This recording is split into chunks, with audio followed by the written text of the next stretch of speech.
All right, welcome to worksheet number 13, the mean value theorem. This corresponds to the book section 3.2. In this section, we'll study the theorem that describes the relationship between slope of the line, again, slope of the line, tangent line.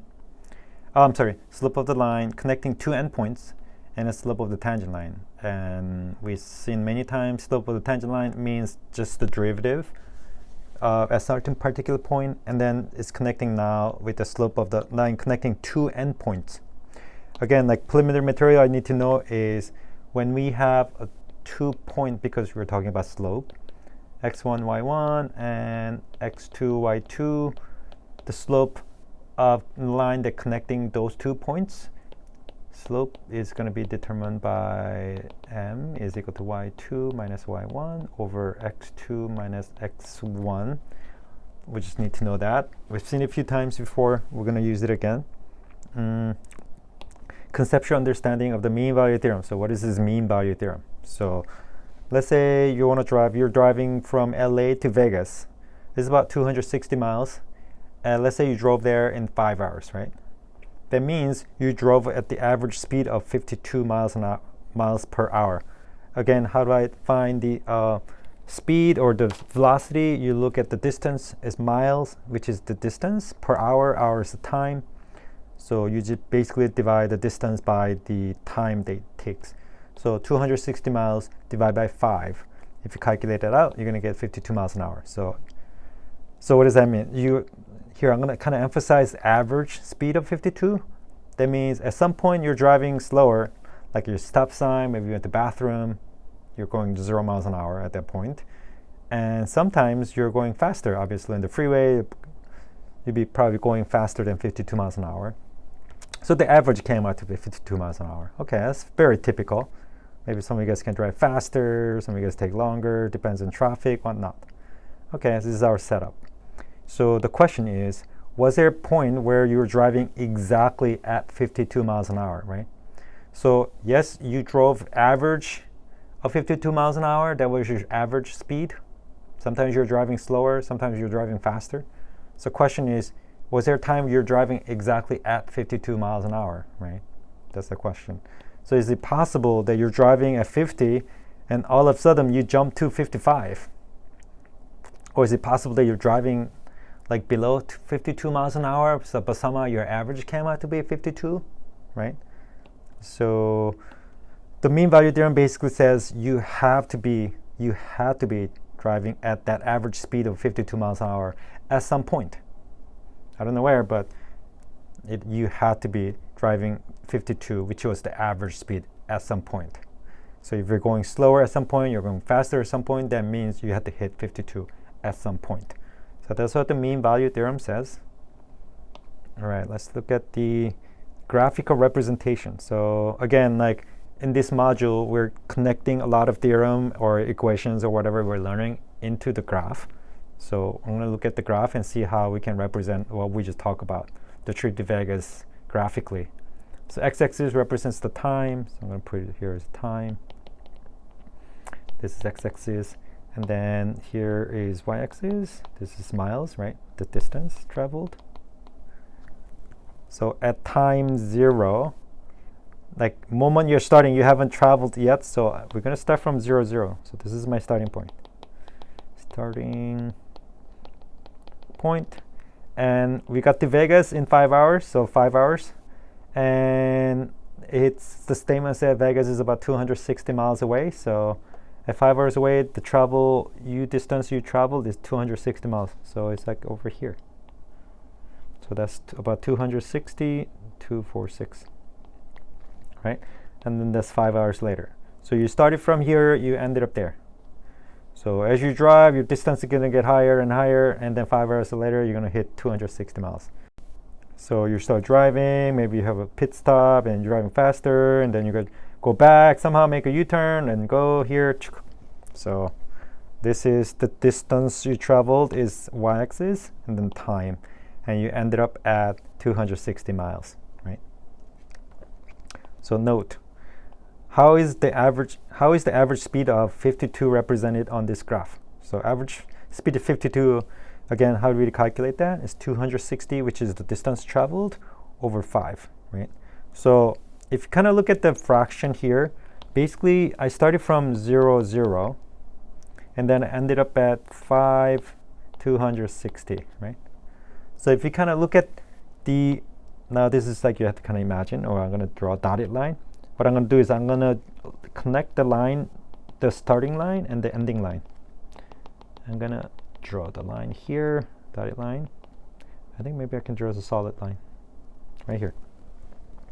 If I want to find the slope of that line, again, this is like x1 here, y1, x2, y2. So slope of that red line, maybe slope of the red line will be m is equal to 260, that's y2, minus 0. And then 5, that's x2 minus 0. So that's 260 over 5. Well, that's just 52, right?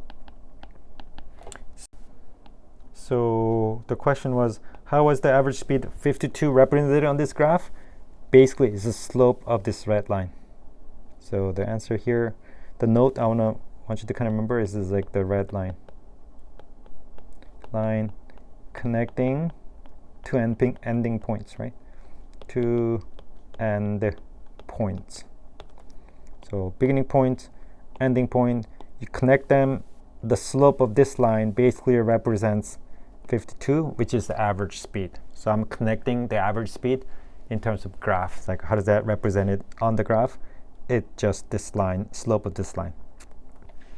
Also, where is the point where you're driving exactly at 52 miles an hour? So again, like instantaneous rate of change, which is this instantaneous speed, is represented by the slope of the tangent line. And when tangent lines have a same slope, then they're parallel. So I'm looking at this graph. Imagine all possible tangent lines, like here, maybe this is tangent line, maybe this is tangent line, maybe here this is tangent line. So there's like infinite many tangent line. But is there anywhere I can find a place where the tangent line has exact same slope as this line? Well, that's when they have parallel. So I could possibly see a bunch of them, like right here maybe. I wish I drew my graph better. Maybe right here, tangent line has parallel slope, maybe another one here maybe. So here I could find a bunch of places. For sure not like here. Nope. Because there, my tangent line is going to be like something like this, which is not going to be parallel to this line, right? So I can translate the second question. Are there points where you're driving exactly it? Yes. That's when the tangent line is parallel to the red line, right? Here I feel like I could find a bunch of places. I could just think of this one, and this one. Maybe something here too. So I can say a bunch of them. Sometimes it's going to be just one, sometimes they're going to be a bunch of them. But it's not going to be this yellow points is not the points. So basically, yeah, on the graph is this point, and this point. Maybe there are other points. I'm not identifying them, right? So yes, the question for the second one is where is the point? I could see a bunch of them, right? So basically, this is what the mean value theorem says graphically. So let's look at the actual mean value theorem here. All right. It says I have a function that is continuous. I have a function that is differentiable, continuous even at the endpoint, and then differentiable inside. Doesn't have to be the endpoint. In this case, there's a number c in interval AB. Sometimes I'm going to write it as like this, C, AB. That means C is a member of AB, such that f prime of C, again, this is slope of the tangent line, slope of the tangent line, at a certain point, C, at x is equal to C, is equal to the slope of the line connecting two endpoints, right? So f of, so if you look at this point, and then this point, how am I going to denote these points? First one, the x coordinate is A, y coordinate is f of A. The second point, x coordinate is B, and then y coordinate is f of B, right? So that means this is x1 here, y1 here, x2 here, y2 here. So y2 minus y1. So f of b minus f of a over b minus a. So this is the mean value theorem. They're saying there is a c somewhere. In this graph, the c is somewhere here, right here. So that, again, the line that connects the endpoint is like this. And then tangent line is right here. So if I pick this particular point, then tangent line is parallel to that, right? There could be another one right here, right? Because there will be tangent line that's parallel to this. But the C is not here, because if I had a point here, let me use the yellow one. C is not this one. Nope. Because if C is there, then tangent line goes like this. How is that parallel to that? It's not, right? So graphically, it's where tangent line is parallel to the line and connecting these two ending point. And this is algebraic representation. F prime of C is equal to that. All right, let's look at the example. Let's look at example 1. Illustrate the mean value theorem, MVT, mean value theorem, with function f of x, x cubed plus x minus 1 on 0 to 2. Notice that it's closed interval, 0 and 2 are included. Also find the exact value of c such that c is in the symbol, means c is in that interval. So this is in. That satisfies the mean value theorem. Okay, fine. So first we need to look at the beginning point, end point. So this is going to be my A, and this is going to be my B, right? So here's my graph. Let's see f of A here, f of 0. Plug in 0, we get 0 cubed plus 0 minus 1 is negative 1. So 0 and negative 1. So 0 and negative 1, okay, somewhere here, okay. And then second part, I'm plugging in 2. So that's f of b, f of b. F of 2 is equal to 2 cubed plus 2 minus 1, which is 8 plus, so that's 9. So 2, 1, 2, 9, somewhere here, 2, 9. So I'm going to connect two endpoints. So the line goes like this. The graph of f of x, x cubed plus 1, plus x minus 1, looks kind of like this. I'm going to try to graph it as best as I can. Probably not the best graph, but there we go. So the theorem basically says there's a point C somewhere between 0 and 2 such that the derivative of f is exactly the same as this, right, slope. So basically there's a parallel tangent line, so maybe somewhere here. So that's going to be so this point right here, C is going to be this point. So it goes from 0 to 2. So there is a C such that C is in between 0 and 2, right? It doesn't tell you where the C is. It just says there is at least one somewhere where the tangent slope of the tangent line is parallel to that. Okay, so that's the first part. I'm just kind of looking at it in terms of graph. There's my guess for C. I don't know exactly where the C is. This is my guess. All right, it says also find the exact value of C. Okay, so how does that work? So the theorem says f prime of C is equal to the slope of the red line. So that's going to be, this is x, this is y2, x2, y2, x1, y1. So y2, which is 9 minus y1, which is 1, negative 1, over 2 minus 0. So that's 10 over 2, which is going to be 5. So I need to find the derivative of f. So here f of x is this. So f prime of x is equal to 3x squared plus 1. So that's a derivative of the graph. I want that to be 5. So I just have to solve that equation. So here 3x squared is equal to 4. X squared is 4 over 3. So that means x is equal to plus minus radical 4 over 3. So there are two possible points.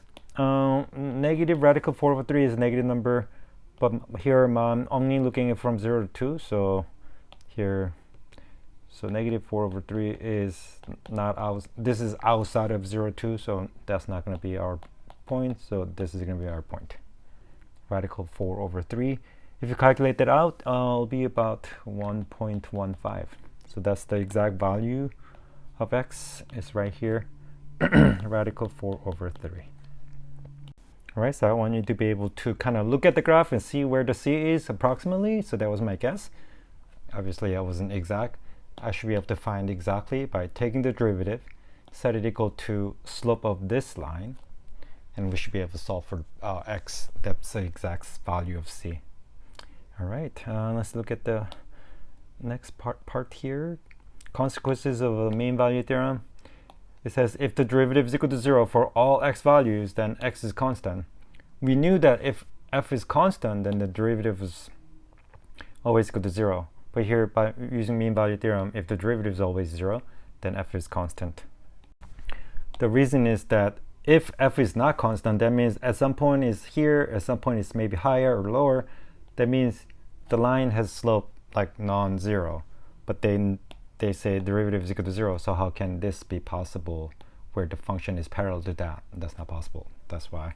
So we knew that if you have constant, take the derivative, you get 0. But now, if the derivative is equal to 0 everywhere, then I know the function itself is constant. So we can kind of say it the other way around. Same. It says f prime is equal to g prime for all x. Then f and g are just differed by a constant. Kind of same thing. If f of x and g of x are differed by constant when you take the derivative, like, so for example 2, basically show that this is that plus 1. So like sine squared function versus negative cosine squared function, they're almost same except plus 1. There's one difference. So basically what I have to do is take the derivative of this, take the derivative of that. And if these two have the exact same derivative, then yes, this is equal to that plus some number.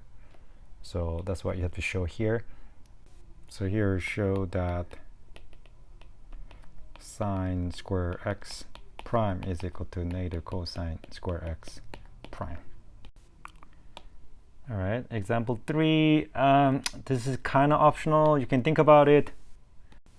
Basically what it says is at 0, your y value is 2.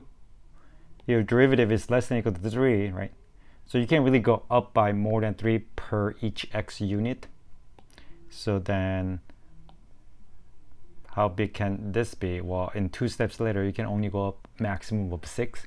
So starting from 2, it could be 8 is an answer. Here, again, this is kind of like optional. I want you to just think about it. The last one, example 4. Here, this is just an understanding of what mean value theorem says.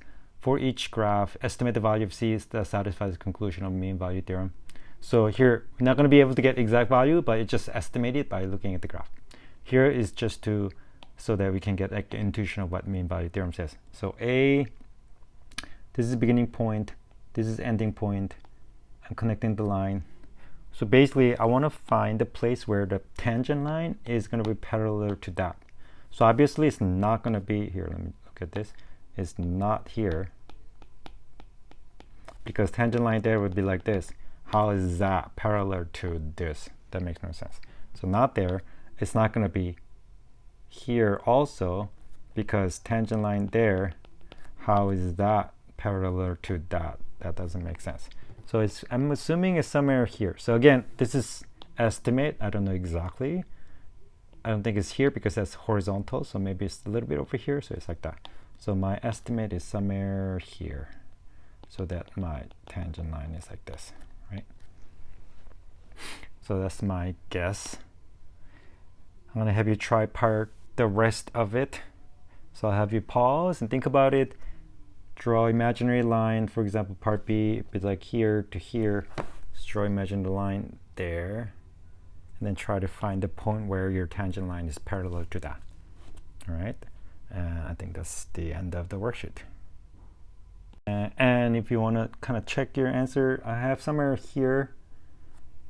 And for part C, again, this is all estimate. It's somewhere here that I got. Oops. I got right here somewhere. And then the other one is probably somewhere here. All right. This is actually the end of the worksheet now.